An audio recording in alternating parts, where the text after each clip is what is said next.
Hello! Welcome to Navi vlogs. ఎలా ఉన్నారు అందరూ?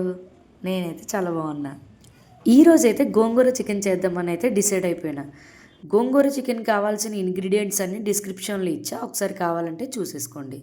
ముందుగా అయితే పెనం పెట్టుకొని కొంచెం ఆయిల్ వేసుకొని మసాలా దినుసులు వేసేసుకొని పచ్చిమిర్చి ఆనియన్ కూడా యాడ్ చేసేసుకొని అందులో కొంచెం ఉప్పు, పసుపు యాడ్ చేసుకున్నాక చికెన్ పీసెస్ అనేవి యాడ్ చేసుకోవాలి.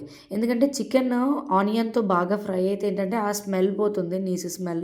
అది పోయేంత వరకు బాగా ఫ్రై చేసుకోవాలి. నెక్స్ట్ అయితే గోంగూర చిన్న పీసెస్‌గా కట్ చేసుకొని నేనైతే యాడ్ చేసుకున్నా.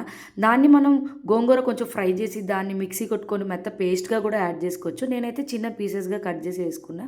అందులోనే కొంచెం కరివేపాకు యాడ్ చేసుకోవాలి. అలాగే అల్లం వెల్లుల్లి పేస్ట్ కూడా వేసుకొని బాగా కలుపుకోవాలి. ఇందులో కొంచెం కారం, ధనియా జీరా పౌడర్, గరం మసాలా కూడా యాడ్ చేసుకొని బాగా కలుపుకోవాలి. బాగా కలుపుకున్నాక దాన్ని మూత పెట్టేసి కాసేపు మగ్గనియాలి.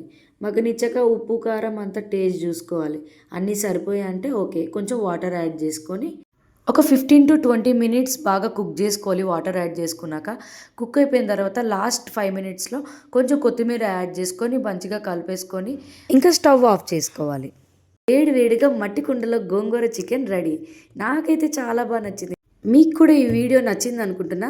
వీడియో చూస్తున్న వాళ్ళు సబ్స్క్రైబ్ చేసుకోకపోతే సబ్స్క్రైబ్ చేసుకోండి. ఇదండి ఈరోజు మా గోంగూర చికెన్ కర్రీ. హోప్ మీ అందరికీ నచ్చింది అనుకుంటున్నా. Thank you for watching.